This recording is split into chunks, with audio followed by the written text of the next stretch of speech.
Hi everybody, my name is Mabaquiao. I'm Maricel Johns. And this is episode 7 of Seen It in Sin City. Oh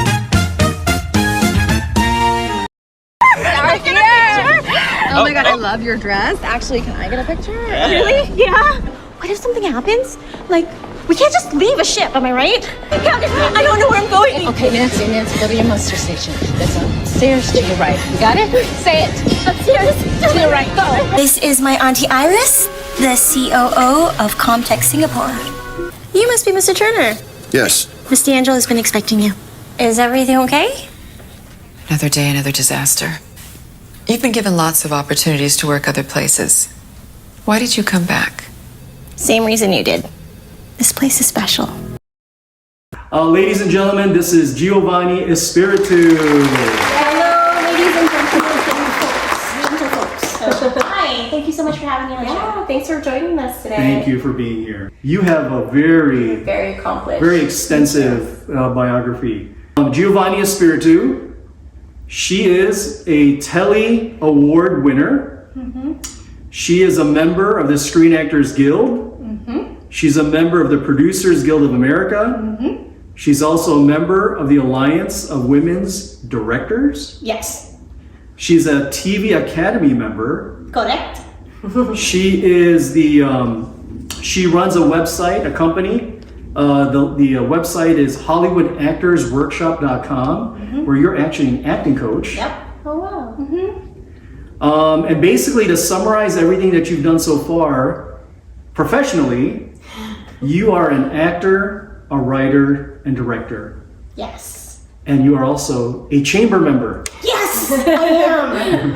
So here's the thing. Obviously, you don't know what the questions are. No. We've got a bunch of questions. And I've got the first question, right? Yes, but I know he gave some information about you, but could you give us a little bit more? Yeah. Yeah, I mean, I'm a mom. I'm a single mom. I have a kid that goes to school here that I do not want to name because privacy is very important. Yeah. And I have been in the industry for about 20 years. And I, just became a TV Academy member, and I did my first Emmy voting last night. So exciting. That was awesome, and I saw 2 Filipinas on the ballot, which is very heartening to me. Wow. Because the industry has changed so much from when I first joined SAG in 2003 when I booked my first role on ER. Wow. Yeah. Wow. So that's a little bit more, right? You mentioned ER, and I was like, wow, I can't believe that was so long ago now. Yeah. Was your role like you were a doctor? No, I was med student Ludlow, who was on 4 episodes, and I was the med student that messed up everybody's prescriptions. Oh, yeah. That's how they killed you off? No, they just kind of I just didn't come back the next season because I guess I just made too many mistakes, or I don't know what it was. You should have come back as a med student. It was a good start to the industry, which was awesome. Oh, so that was actually one of your first roles? That was my first role as a union member. I was super lucky because, to become a union member, usually it takes a long time and you need to get 3 vouchers. There's all kinds of things that you need to do, but that was being on a hit TV show as a recurring role. I was very lucky. Was that filmed in Chicago? No! It was filmed in LA. Because it's based off of Chicago, Cook County Hospital. Yeah. Wow. Yeah. Everything is filmed in LA. So many things. I should say everything. A lot of things are filmed in LA. Right now, they film in LA, Atlanta, Canada, because they have the tax things. And Las Vegas is supposed to be one of the up and coming studio places, or 2 studios that they're being built right now. One in Summerlin or the Southwest area. Yeah. I feel like such a fool. I thought it was Chicago. That's the movie magic, right? But I actually wanted to ask you, so you mentioned about sort of where you started. How did you become a triple threat? You're, actor, writer, director, producer. Producer, yeah. It's a multi-level threat because I like being a threat. But also it's because it's survival, honestly. Okay. As an actor, you're always can you please hire me, cast me, all these things, right? And you're beholden to what is being written. You're beholden to the stories that are being told.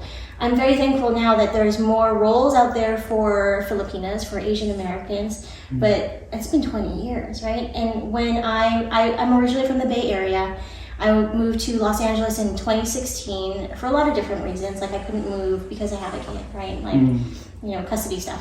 And when I moved to LA, I was like, oh, the world is opening up. You know, there's more opportunities here. No.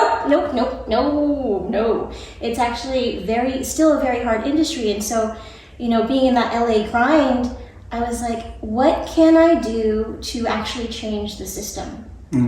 And to change the system, you have to be at the creation of the stories that are being told, which is why I started writing, which is why I started directing, which is why I started learning producing, because there are so many talented writers out there too, but if their stories don't get funded, then voila, there's nothing, right? You can't tell those stories. What It's like a novel. what motivated you to act? Like, Oh, that is a long story. okay, yeah. go ahead. So I'm gonna give you the Cliff's Notes version. When I was sophomore year in high school, there was a lot of stuff going on in my family, but my family moved to the Philippines, and I ended up joining a cult, Oh. a biblical doomsday cult. Ooh. And you know, long story, I ended up in the mountains of Yosemite, and then I did not have any friends, which is why I'm an introvert today and have social anxiety. And I had a kid in this cult as a teen, and my only friends were telemarketers, and I used to try to stay on the phone with them. The telemarketers were part of the cult? No, Oh, but I was okay. in the wilderness. Okay. And yeah, like there's lots of convoluted things in this. Like I'm trying to do a Cliff Notes version of it. But yeah, so I used to talk to telemarketers, and my ex-husband at the time had quit his job because he thought that Jesus was coming. Oh. This is totally true. Yeah. And so I used to talk to telemarketers and be like, keep them on the phone, and they were like, you have a really interesting voice, you should do voiceovers. And I was like, I don't know what voiceovers is. So I looked it up on the internet, dial-up internet at that time, and I looked up voiceovers, and the first thing I saw was Stars, the agency in San Francisco. So I sent a really ridiculous recording to them. And remember, I was in the cult, so I was very like super biblical doomsday Christian at this time. Very, very woo-woo. I'm still a little bit woo-woo right now. But they called me in from that recording. They signed me that day. What? They sent me on my first audition for a video game called My Street. Oh. Last minute audition, I booked it, and it was more money than I had ever made from that one job. Wow. And I was like, this is a sign from God. Yeah. So, you know, like that's where I got my start in the industry. So I started actually doing voiceover. Voiceover was like my first thing. And then because I was booking so much that way, Stars, the agency, was like, we want to send you into on-camera stuff. And I was like, okay. And then they sent me to this another acting school in San Francisco, and that's actually where I started to learn what the real world was like and like get out of the cult in a way. Okay, so you were still part of the cult while you were doing voice acting. Yeah, and I was driving all the way from Grizzly Flats to San Francisco, which is 4 hours for every single audition, which was crazy, you know? So yeah, like how I got started in the industry, very, very crazy story. So it was just because like some couple people just said, hey, you should. One telemarketer, I don't even know who it was. Yeah. And then you're like, oh yeah, why not? Is that No, kind of the process? I was like, dear God, what do I do? My ex-husband is not making any money and I have a child. That's where my brain was. Wow. That's pretty cool. I mean, It's cool. it sure would make a great plot, right? It is a crazy story. It It could is. be a movie. They actually did it. I was on Mapakailanman for like 20 years ago. Oh, wow. Yeah, when I first got out, when I first booked ER, and Rufa Mequinto played me, and oh no, I forgot what her name was. She just passed away. Oh. She played my mom, who, so it was, I want to say Rose, I don't remember what her name is, she just passed away. Oh, yeah. Sorry, ADHD, I can't forget, No, I mean, it's my brain. But yeah, but it was on Magpakailanman, and they just released it on YouTube. So it's on YouTube. Okay. It's on I'll look YouTube for now. it. What is it called? I don't remember, but I will forward it to you. Yeah, and then we'll put it as a link. Oh my god! Yeah. Is that okay? Well, I mean, you can, but just know that, like, for Filipino telenovelas, especially 20 years ago, they don't exactly stick to like what it was, like what happened. So there are a lot of really funny things in there that when I watch it, I'm like, oh my gosh. Are you saying like it didn't age well? Like, is that what you're saying? Well, it was already like when it was made, there were already funny things in there that I was just like, you know. But even now watching it, it's even a little bit crazier because.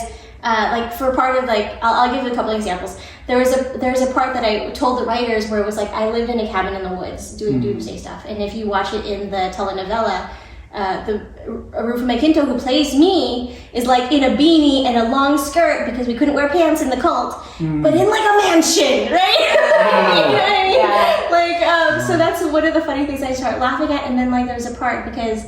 Part of the reason why I was in a cult is because I was looking for family, right? There was a lot of stuff that was happening in my family. In real life, what happened that I told the writers about is that I saw my dad helping my stepmother who had just cut her wrists. That's what I remember for when I was younger. Oh my gosh.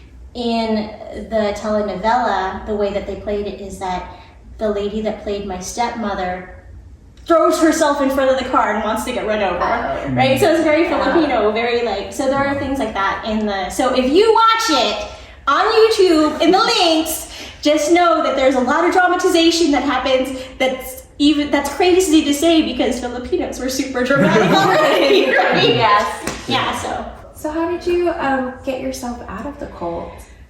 so remember that acting school that I told you about? Yes. There was a lot of like, things that I didn't know were weird about my relationship because I'm in cult brain, right? And people would start taking notice of the things like where, you know, once class ended, I was like, I have to be right downstairs on the street, otherwise I'll get in trouble so that my ex-husband can pick me up, right? And the fear that was in me, I didn't know that that wasn't normal, right? So a couple of my classmates, I don't remember which classmate gave me this book, but it was called Free Yourself from Abusive Relationships. Wow. And I had marked everything on there. I had to hide the book too. I had marked everything on there except for choking and hitting because the person at the time threw a log at me, but it didn't hit me and it made a dent in the wall. But he didn't actually hit me. So, there's like that, you know, so yeah, that's how I got out of the cult. So it was like a slow process getting out of that. Are they still around? Like, is it? Well, it was the main church is still around, right? Like it is actually an offshoot of an offshoot of the Seventh-day Adventist Church. That's actually what my religion is. What? Yeah. So you know everything about LNG, right? You know Sabbath, you know all the things. Yeah. So okay, so I used Branch Davidians. Was it Branch Davidians? No, but it was very close because you know like the whole 144,000. You got to flee into the mountains stuff. That's some crazy stuff. I went into the crazy. I'm sorry. Yeah. I was 15, 16. I needed a family, and Filipinos can sing, you know. And there was like a youth group that I fell in love with in the Philippines that was like my safe spot. Yeah. And so when I started going into this youth group and, you know, like making friends, and the friends, you know, like we all like loved God and wanted to do good in the world, and that's very powerful. Yeah. And then you have Filipinos that are so talented that can sing, so powerful. Right. And so when like I looked up to these people and they started going down the extremist path, it's very easy, especially at that age, you know. Yeah. So yeah, you know all the stuff. Well, you know I mean, all the Seventh-day Adventist, Ellen White, Doomsday, you know, Mark of the Beast stuff. So. And you know, sorry to go off topic here, but Okay, it's all fascinating to me because I don't know anything about it. So you've heard of the Branch Davidians? I have not. Yeah, I mean, like the ATF, the FBI, they raided this like cult, which was also a branch of the Seventh-day Adventist Church. Were very extreme. Was this in Texas? This is in Texas. Yeah, I think I do. It was back in the 80s, 90s. Yeah. Yeah. Thank God you're out of. Thank goodness. That. Thank goodness I'm out of that. Yeah. Wow. Yeah. Just you to didn't make think it a that you little were bit. getting into this. No. Where is this conversation going? No, because when you started describing like some of the extreme beliefs, I'm like, well, you know, this sounds kind of familiar. Not to make too light of what happened to you, right? Because it's horrible. It's like 20 years ago, so. But like, And I'm open, so. did you guys eat like veggie food? Oh yeah. Okay. No, because Seventh-day Adventists are really into health, so that's why we don't eat like certain. Yeah, no, we were like, for a while I was a vegan, and in the East Oh, Coast, you went vegan. I super went vegan. Like I was like, you know, I had tracts in my pockets and doing Bible studies on the corner. I was that person, right? Like I was super into it.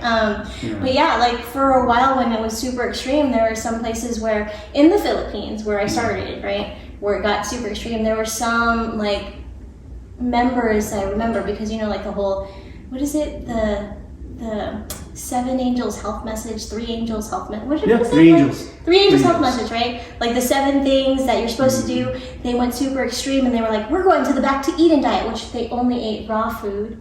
And then they were serving their kids raw rice. I remember that. Like where it was like soup, like that's how extreme it went. Oh man. Yeah.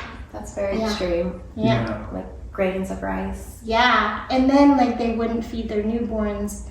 Like when the newborns were hungry, they would feed them only every 5 hours, because that's an Ellen White thing. Really? Signs of the times. I don't remember the page because that's been 20 years, but yeah, super extreme, super like very like anything that they could find to be very you know, like this is the thing that you do before the end of times. That's what they would go with. And we'll probably talk more after. This is becoming. When the camera cuts off, we are gonna talk some tea. This is becoming the religious edition. You know, or extreme religion, right? So, what would you say, from which aspect of your career do you find the most fulfilling? Yes. Fulfilling? Acting, directing, writing. Or producing. I love them all for so many different reasons. One of the reasons why I fell in love with acting, well, one, it was a survival thing, but I honestly think that when we put ourselves in somebody else's shoes, it increases empathy in the world. You know, that's huge.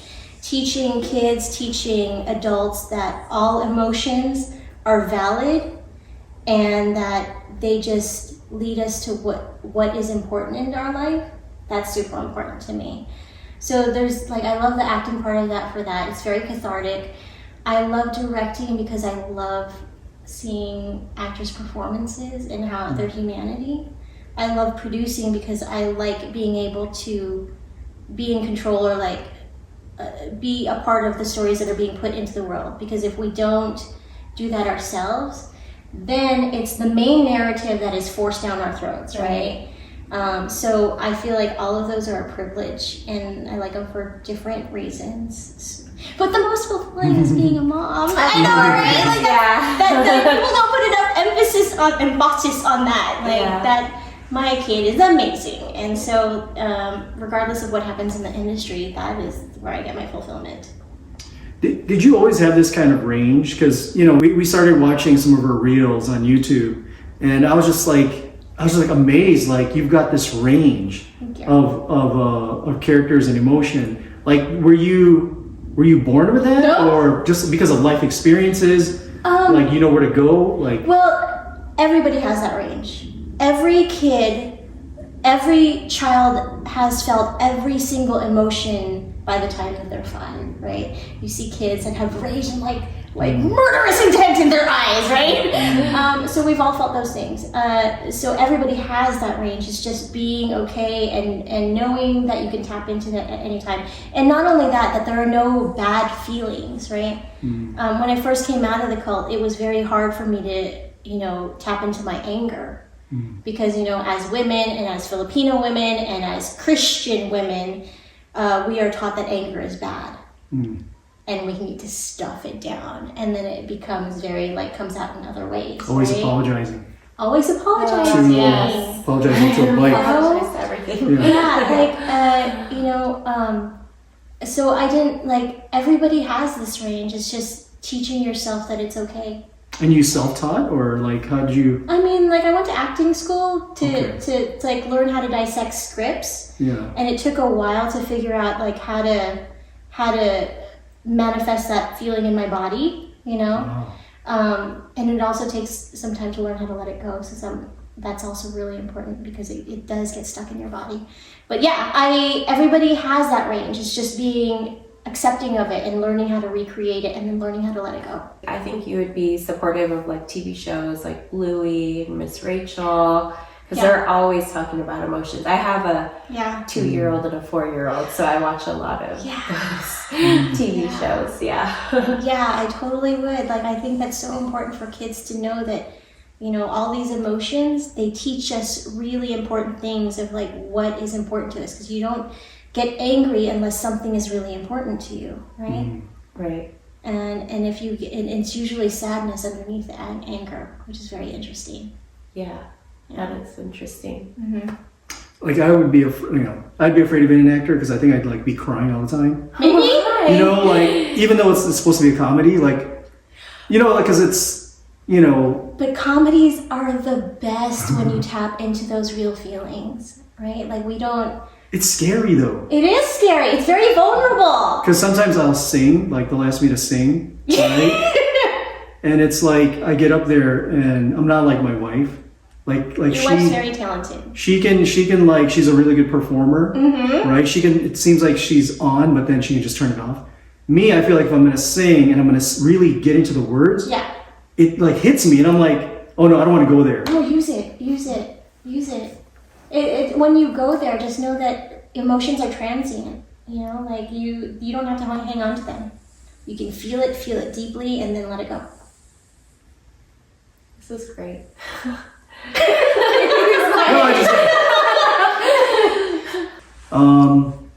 Transitioning a little bit, Okay. because you had mentioned in the beginning how like you know, compared to 20 years ago, there weren't really too many opportunities for Filipinos and Asian American women. You know, what happened? Like, was it just, you know, more producers came out that were Asians? And Yes. We need more Asian Americans to be successful, to be entrepreneurs, to be in the executive suites that are people that are going to approve and greenlight these stories. Also entrepreneurs that can help like fund these stories, because Hollywood doesn't change unless you can show them the money. Right. You know? So as many Filipinos out there that can be successful and then invest in other Filipinos would be amazing. So that's the reason why it's changing, is because more Asian Americans are being more vocal, right? Because there are more businesses that are supporting, and they have the eyeballs to support these shows that networks are taking a notice of. That's really important. Yeah. Do you have any Filipino or Asian American actors who inspired you when you were younger? So many. I saw two Filipinos on the ballot that I just, you know, I'm like, yes. Liza Lapira, I think that's what her name is. She's a great comedic actress. She was on the ballot for a nomination, and you know, I was like, yes, hit this. This is my ADHD happening. So this is like the one, I call her my captain, but she was nominated for a Golden Globe. What is her name? She was in Triangle of Sadness. People out there will know. Please put it in the comments. Please. But yes, there are so many. There are honestly so many. The people that run, the producers of The Cleaning Lady. Oh yes. Filipino. Yes. That would not have happened without a Filipino showrunner. You know, Filipina actually showrunner. Martha Milan, who was also on the Emmy thing. Like so many. Like it's really great to see more Filipino stories coming up. What kind of bothers me past couple of years. Okay, here's some controversy. Okay, go ahead. No, like I've seen the change, right? There's it's not all martial arts anymore. Yeah. Right. In general with Asian movies. So there are more movies where I see, Asian characters, and it's not necessarily martial arts. The thing though is, what bothers me, it's the same actors. Like it's always Michelle Yeoh. I was gonna say Michelle Kwan, but she's a figure skater. Right. And I love Michelle Yeoh. Yeah, she's awesome. But it's like she's always she's like in every Asian movie. Yeah, but it's because it is representation. Like the Hollywood producers, it's all like if the whole industry 'Cause she's is big. risk-averse. She She's big. makes She's a money. name. Yeah. Like if you hear Michelle Yeoh, you're like, oh, okay, this is going to be a good movie, right? Yeah. Like she has a reputation, right? Yeah. She's going to have a name that brings eyeballs and audience to the film. So that's why you always see the same names coming up, because especially for Hollywood risk-averse people, they're going to try to, reduce the risk, and they're going to go with actors that they know as opposed to choosing somebody unknown. So last year I did a movie called Love and Karma, which is based on a Filipino woman that goes back to the Philippines for her high school, not high school, but her school reunion, and she re-meets her childhood love, and they have this whirlwind romance, right? Some of the distributors, some of the people that were in conversation were like, oh, but can you make her white? Oh. So we're still having these conversations today, and it was like, she's going to the Philippines for a reunion. Right, doesn't make sense. Doesn't make sense. She can be adopted.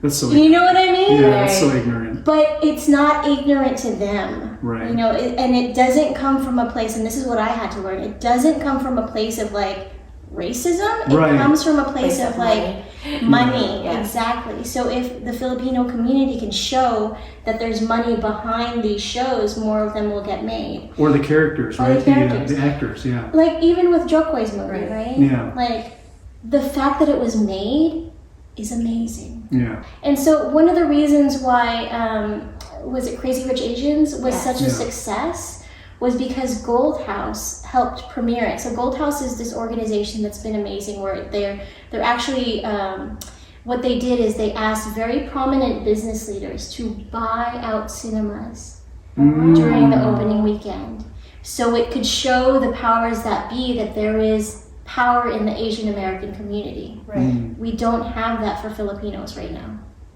Filipinos are still a little bit crabby.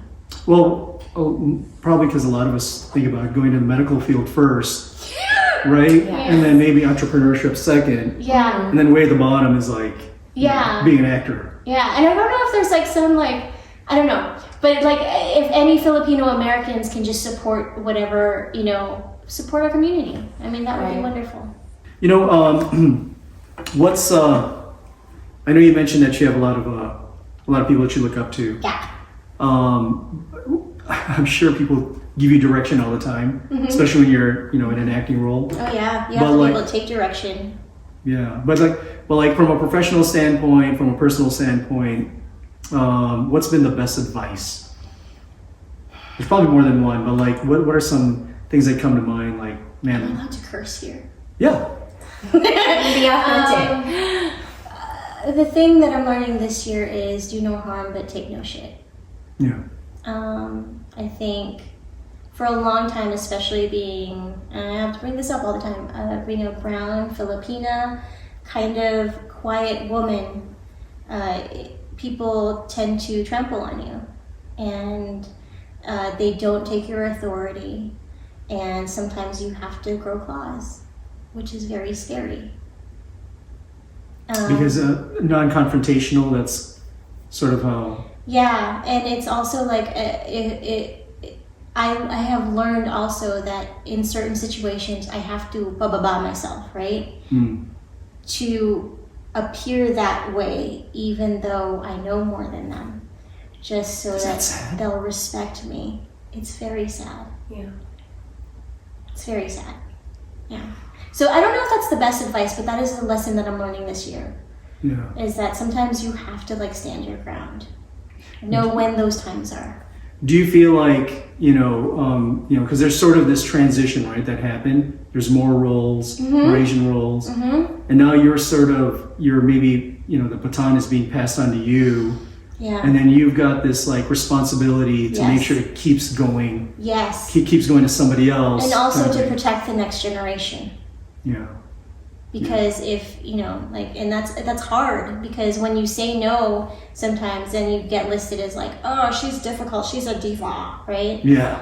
Yeah. But it's also like, okay, I know that if I say no now, then it'll help the next people to not have to go through this. Yeah. Right. If you were non-Filipino, they'd say she's sassy.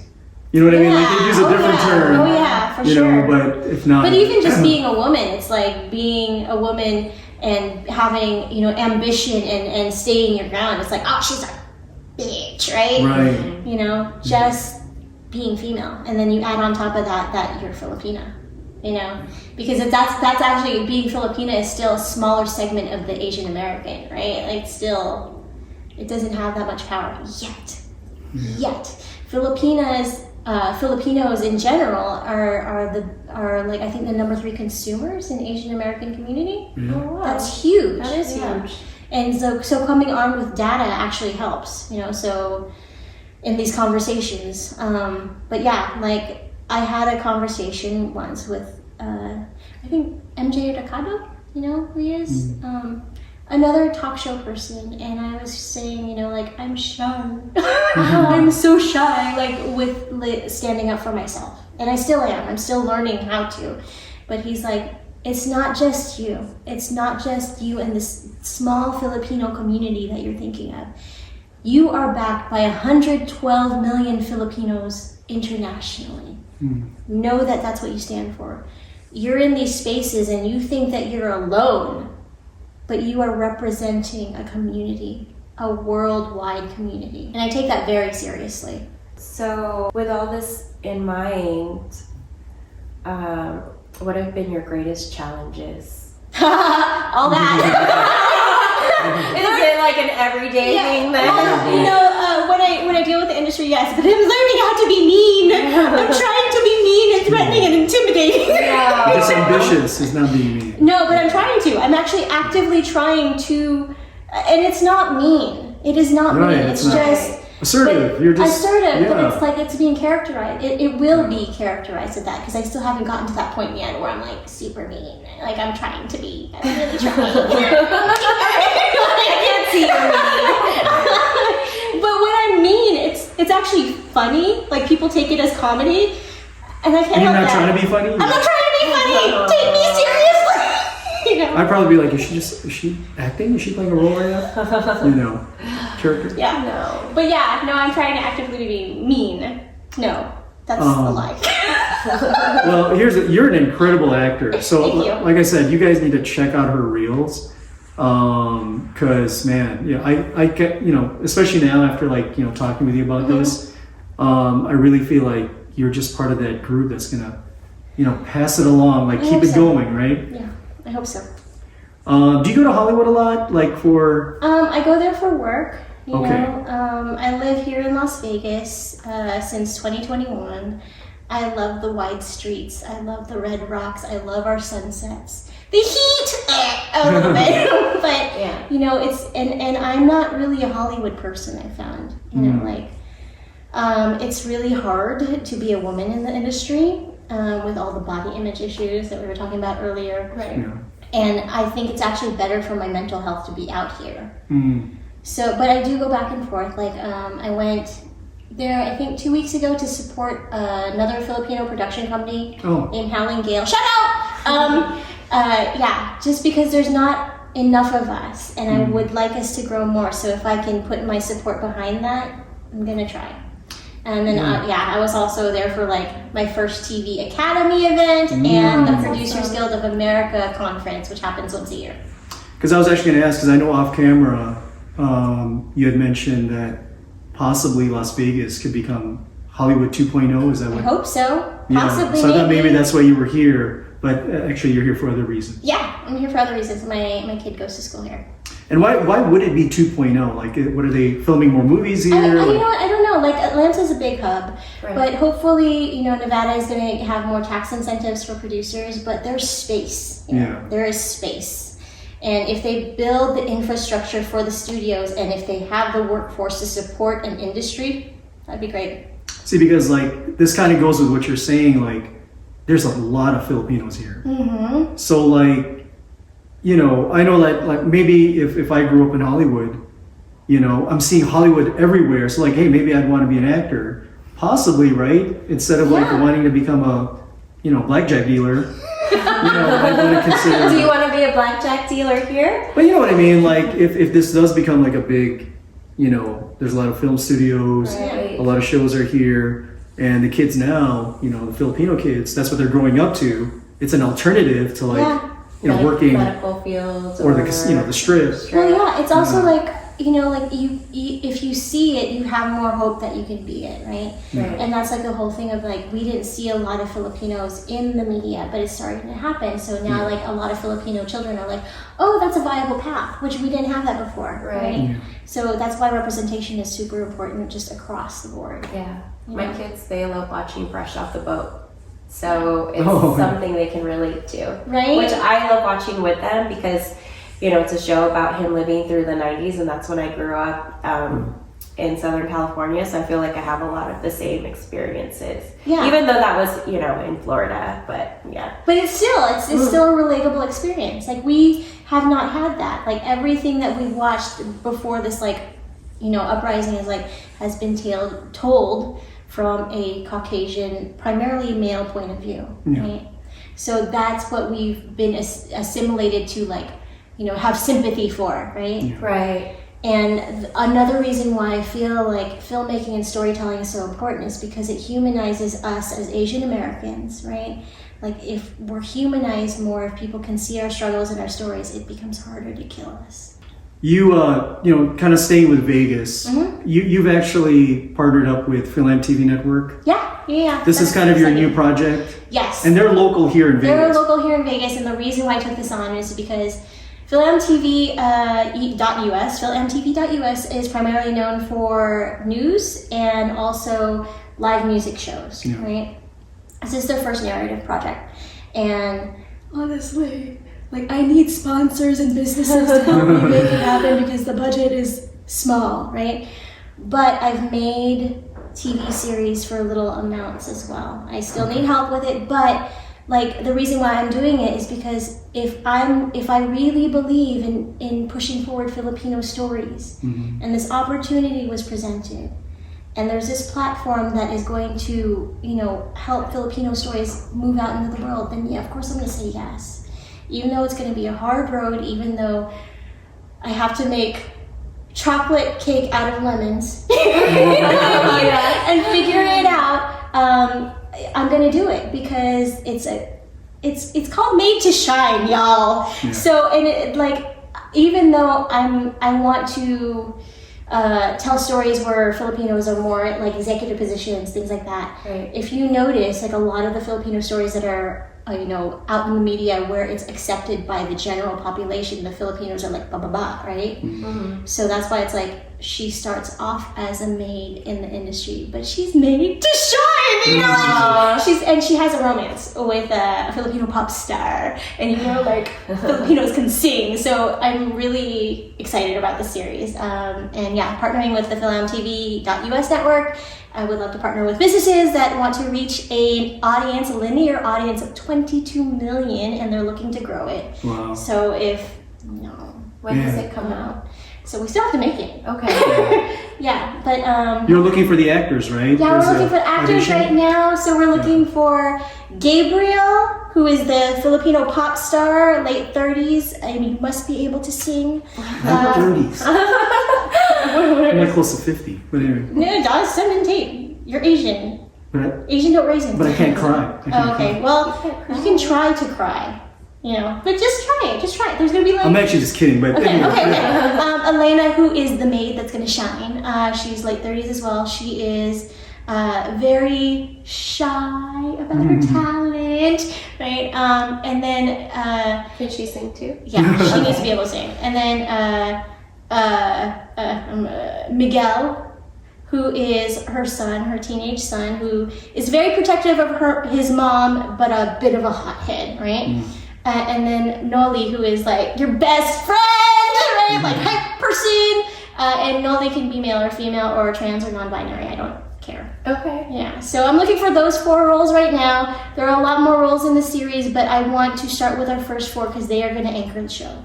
And there's an audition coming up, right? Yes. Yes. I think it's July 14th. July 14th. We'll put the information. Put it in the you know, the comments. So it's an open call. We're not going to have auditions then, but if you bring your headshots, if you don't have a headshot, just like just give me a selfie or whatever, and your resume, and I'll meet you there, because I will be there just taking them just to kind of see what your vibe is. It's going to be a vibe check. And then I will invite those that that could possibly, play these roles for a self-tape audition. And then I will keep everything else on file, because there's going to be other roles coming up as well. So if you want to come out to the I think the 63 studios, 6350, yeah. 6350 studios, yeah, come out on July 14th, come out. Just say hi. So like if you're unable to cry, hey, you're going to hold on to their file, because there might be a role in the future where and also, somebody's stoic. Yeah, and we're also going to need, background talent. So if you just want to be if you want to see what it's like to be on a small movie set, it's not going to be a big one like my other ones, but this is a small movie set, but just to be part of the movie making process and part of the Las Vegas film thing, please drop off your headshots and resumes, because I will be needing people in the background, like eating food, or like, talking, or, there's a scene where, Gabriel is in a Vegas lounge singing to all the people, and you need people being like, we need all of that. Okay. Yeah, definitely. Like we gotta start telling some people to support. Yeah, please. The project, like these business owners and stuff, especially locally, right? Yes. But you'll take it from anywhere. Anybody. Yes. There's companies in LA. And also, so. Film TV US is international. We have people. We have audience in Australia, Indonesia, the Philippines. So if your business or brand is looking to get your product in front of those eyeballs, or you want to do some ad spend there, contact me, please, because we definitely need the support. Awesome. Last question, by the way, we have a little thing after this. Okay. But my question is this.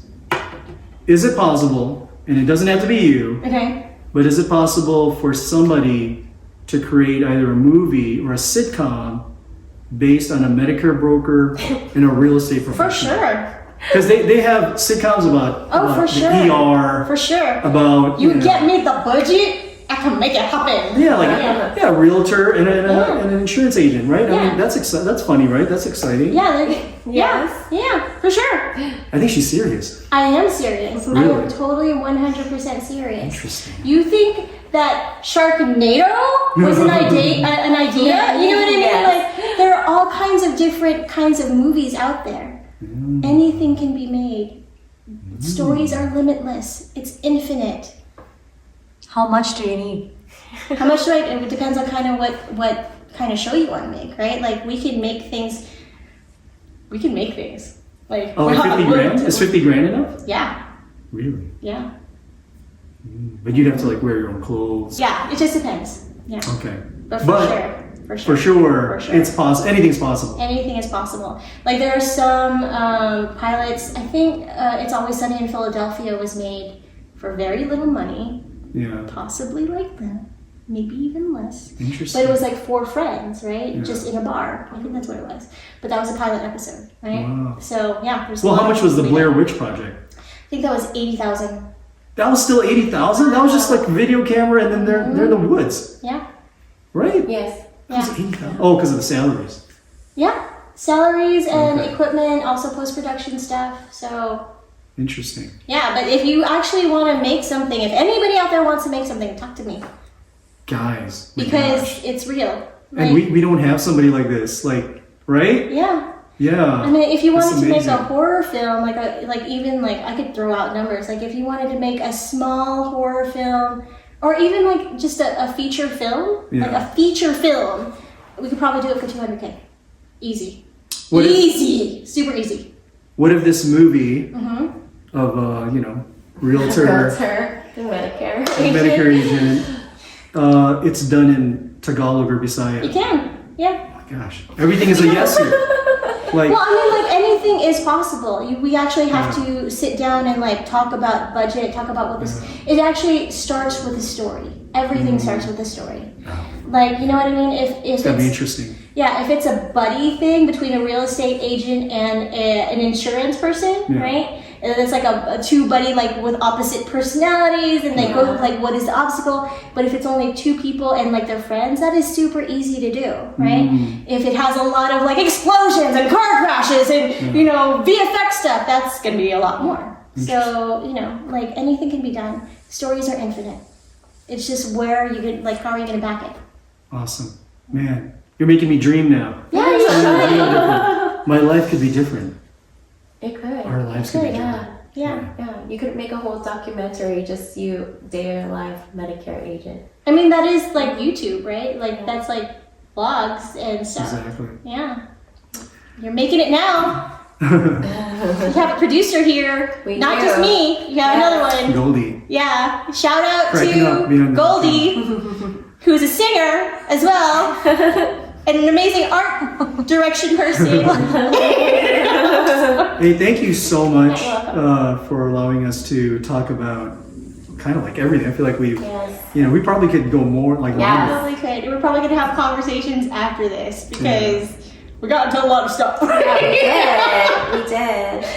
There is one last thing. Okay. I don't even know if we call it a game. So we do this fast talk thing. Yes. Okay. But for you, because we have a thespian in the house, so This is, here's the thing. Like, let me know. I was going to. you were. Oh my gosh, is this a script? Let me know if you don't want to do this. Well, I will direct you if you want to. No, you're acting.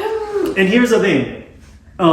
So for this first one, These are so famous. You know why? Exactly. These are so famous. And the reason why I don't do this is because, and I even tell my actors not to do very famous things because whatever your performance is, you know, and this is all super cold read for super highly emotional stuff that I don't want on camera for me if I don't prepare. But like, you don't ever want to do something that is so iconic because anytime people will see you doing it. Oh, and then they'll use it against you? Well, they're not going to use it against you, but especially in casting offices, they're always going to have the iconic version, and you're always going to be like, nah. You know, they can't quite live up to that. You know what I mean? So you're not going to do the cold read with us? No, I'll direct you if you want to do it. Okay, so maybe we'll do the last one then. First of all, if I was coaching, we're going to say, okay, this has no backstory or memories made yet, but go ahead and do a read of it. Let me just see what your first instincts are. Do you want to? Or do I just start? Is it okay? I just want, let me just see your first And instincts. I haven't watched it, so I don't know. Hello? Hello? I'm looking for my wife. Wait. Okay. What's funny? Is that You said not? wife. I mean, I thought you were going to flip it. Today's age. Yeah, exactly. You can have a wife. Okay. Yeah, you can you're totally right. have a wife. Yeah, of course. Okay. This is where You can be a wife. Exactly. Let's do this. Gender is a construct. Yes. If this is where it has to happen, then this is where it has to happen. I'm not letting you get rid of me. How about that? This used to be my specialty. You know, I was good in a living room. They'd send me in there and I'd do it alone. And now but tonight, our little project, our company has a very big night, a very, very big night. But it wasn't complete, wasn't nearly close to being in the same vicinity as complete because I couldn't share it with you. I couldn't hear your voice or laugh about it with you. I miss my wife. We live in a cynical world, and we work in a business of tough competitors. I love you. You complete me. And I just had... Shut up. Just shut up. You had me at hello. You had me at hello. That was so horrible, right? The acting was so bad. You had me at hello. Don't think about how you say it. Think about the feelings underneath it, right? So I'd be like, okay, so what is the relationship? It's between husband and wife, people that really, really love each other. Right. So like, you got to think about, okay, what is your objective even before you start this? For you, it's like, I want to let my person know that I love them, right? Like everything in life is not worth it if they're not beside me, right? And so you got to look at him and like Photoshop the person that you love over their face and imagine not being with them for, I don't know how many, how like a month? Like, imagine not having them by your side at this very important time in your life. Right. Right? And like looking at him and being like, I wish you were with me, right? Yeah. And then you have to look at her and being like, Shut up. Yeah, well, it's like, it's also like, it's also the same thing, right? Like, you love them. Yeah. So when you are hearing these words from her, like, really take it in. Like, you gotta Photoshop Goldie on her face. I just want to kiss you right now, right? Yeah. Right? So like but it's not something that you can do like just on the fly, like just with the words. Like you have to have like the thoughts behind it to prep it. Right. Well, we don't have to do it again. That was actually amazing. We just wanted, to see you in your, because you also teach acting. Yeah, I do. And what was the website? So what again? would you grade us then? I don't grade anybody. You don't grade anyone? I don't grade anybody because it's not. It's like if people book the job, that's great and cool and then whatever. But it's really about the progress that you make as a human and being able to understand what motivates you. Right. HollywoodActorsWorkshop.com. Yeah. That was amazing. That was amazing. Tell us how else we can find you. Instagram, GeoSpirit, and then the number 2, and then my website is GiovanniEspiritu.com. Awesome. And FilmTV.us is the network that Made to Shine is on, and you can actually find information about the casting. FilmTV.us/made-2to-shine. Yes, there we go. Thank you. Nice. Can I make one suggestion? Yes. In the chamber, a lot of us, we're not just owners, we're salespeople. Like we do marketing, we do sales, we do customer service. I would love to learn from you. No. What I was actually wondering was maybe in the future, and it doesn't have to be pro bono, but maybe if you taught like an acting class I would love that. for salespeople. For salespeople, like you know what I mean? Yeah, like we could think about that because I would actually love to learn sales because I don't know sales, but I know emotions. That's what you do as an actor, kind of, right? You're selling the. Not really. As an actor, it's like we're trying to figure out what the truth is, the emotional truth of it. Oh, that's too deep. Right? But yeah, so like like sales, like I'm starting like because of you, I'm trying to influence people, but. That's so hard for me because I always want to be authentic as possible, you know? Yeah. And if it doesn't feel authentic to me, I hate myself. So, but I would love to like think about like what that could look like. Because I've actually been given advice before, like to be better at sales, to take the, what's that comedy class in Chicago? Improv, yeah, take improv. Oh. Improv is great. Improv is fun. Improv will make you be a fool. Yeah. And there's actually improv here in Vegas, which they have a great improv community in Vegas. If y'all ever want to go see a show, Bleach Comedy Thursday nights and also Comedy Sports on Saturday nights at Mom's Basement Theater. And I'm actually performing this Saturday at Comedy Sports. It's basically comedy as a sport, which is crazy. Do you tell people on your social media that you're going to be performing? No, I do not. Because this is for me. This is for like, I'm actually taking more, like I usually do like improv as a class because I'm shy and social situations scare me still. But I'm forcing myself to do something uncomfortable. Yeah. Which is doing comedy, competitive comedy. I don't like to compete in front of people. Oh my gosh. And the people in Comedy Sports are very talented. The people in Bleach are very talented. So shout out to them. I want to give her like an Oscar or something, like an award.